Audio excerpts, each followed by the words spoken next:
युवा इतना मूर्ख नहीं है जितना कि राजनीतिक दल और आप जैसे कुछ पत्रकार समझते हैं। बिहार का युवा इतना मूर्ख नहीं है। जिस महागठबंधन की आप बात कर रहे हैं, कांग्रेस का बिहार में करीब 40-45 साल शासन रहा। देश का सबसे गरीब और पिछड़ा राज्य बिहार कांग्रेस के राज में बना। जिस महागठबंधन की आप बात कर रहे हैं उसका नेतृत्व लालू जी और तेजस्वी यादव कर रहे हैं। ये लोग पिछले 15 साल 30-35 साल में 15 साल खुद मुख्यमंत्री रहे। 3 साल तेजस्वी यादव स्वयं से उप मुख्यमंत्री रहे। तो उन्होंने कितने रोजगार दिए हैं, बिहार की क्या दुर्दशा उन्होंने की है, ये प्रशांत किशोर को बताने की जरूरत नहीं है। पूरा समाज जानता है कि लालू जी के कालखंड को जंगल राज कहा गया और पश्चिम चंपारण से ज्यादा इस बात को कौन जानता है, किस दुर्दशा में यहाँ पर लोग रह रहे थे। शायद देश का एकमात्र पूरे बस का यात्रियों के साथ अपहरण की घटना अगर मुझे ठीक याद है तो इसी जिला में लौरिया के पास हुई थी। क्या उस दौर को आप वापस लाना चाहते हैं? ये रोजगार मेला और कलम बांटना, किसी ने कहा कि तेजस्वी यादव कलम बांट रहे, तो हमने कहा भाई तेजस्वी यादव कलम वाले नहीं कट्टा वाले नेता हैं। जब तेजस्वी यादव और राजद की सरकार थी तो बिहार की पहचान कट्टा बनाने वाले राज्य के तौर पर होती है थी। अब क्यों कलम बांट रहे हैं हम आपको बता देते हैं।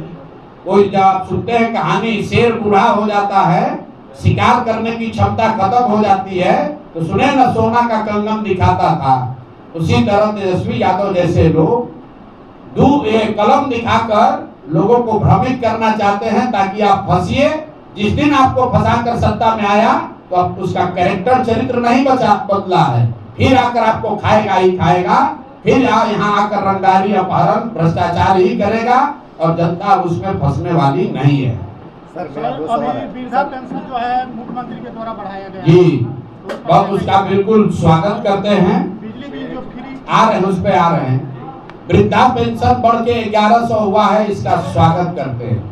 लेकिन आपको ये समझने की बात है कि 20 बरस से नीतीश कुमार मुख्यमंत्री हैं। उन्होंने 400 के पेंशन को कभी बढ़ाकर 410 रुपया नहीं किया। लेकिन 3 बरस ये जन स्वराज का प्रयास है। प्रशांत किशोर की ताकत नहीं है, लोगों की ताकत है। जब ये दिखा जन सत्ता के सत्ताधारियों को ये एक नया विकल्प आ रहा है जो ये बात कर रहा है कि 400 रुपया तो भीख से भी बदतर है, आज के जमाने में भीख से भी बदतर है। और जन स्वराज की अगर व्यवस्था बनेगी तो 2000 रुपया किया जाएगा। उसके बाद राजद ने घोषणा की कि हम लोग आएंगे तो 1500 करेंगे। और नीतीश कुमार और एनडीए की सरकार इतना घबराई है, भाजपाई और जदयू, इन्होंने घबराहट में 1100 किया है। लेकिन ये बहुत अच्छी बात है, श्रेय किसी को मिले, लोगों का फायदा होना चाहिए। हम लोग के लिए सबसे बड़ी बात क्या है, बिना कोई एक चुनाव लड़े हुए बिहार के लाखों लोगों का पेंशन अगर हम लोग बढ़वा के 400 से 1100 कर दिए, यही तो राजनीति है। हम लोग रोज बताते हैं कि हमारे लिए राजनीति सिर्फ एमएलए एमपी बनना नहीं है। हम लोग यहाँ पर चुनाव लड़ने जीतने सिर्फ नहीं आए हैं। चुनाव राजनीति का एक छोटा पहलू है। राजनीति समाज की आवाज बनना भी है। राजनीति जो समाज में दबा कुचला है उसके हाथ पकड़ना भी है। राजनीति उन व्यक्तियों की मदद करना भी है जिनको समाज ने पीछे छोड़ दिया है। तो प्रशांत किशोर को एमएलए नहीं बनने की जरूरत है। और यही बात तो हम लोग गांव-गांव बता रहे हैं कि बिहार का सुधार जन स्वराज के आने से नहीं होगा। बिहार का सुधार उस दिन होगा जिस दिन बिहार के लोगों की राजनीतिक बंधुआ मजदूरी खत्म होगी, जहां लालू के डर से मोदी और मोदी के डर से लालू को आपको वोट देना पड़ता है। जिस दिन वो बंधुआ मजदूरी खत्म हुई कि बिहार में सुधार होगा ही होगा। हमने मंच से कहा, आपको भी कह देते हैं, जन स्वराज आ जाएगा तो कोई गारंटी नहीं है कि जन स्वराज का सब आदमी अच्छा ही होगा। अगर जन स्वराज का आदमी भी आता है, उसके भी मन में ये डर होना चाहिए कि अगर हम जनता का काम नहीं करेंगे, जनता हमको हटा देगी, तभी बिहार की तरक्की होगी। हमने आगे बढ़कर कहा कि अगर जन स्वराज से भी किसी गलत व्यक्ति को टिकट मिल जाए, उसको भी आप लोग वोट मत दीजिए।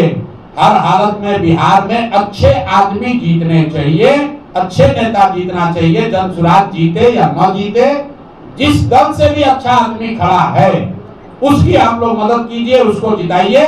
जन स्वराज से अगर अच्छा कैंडिडेट नहीं है तो उसको भी हराइए। ये ताकत सिर्फ जनसुराज की है।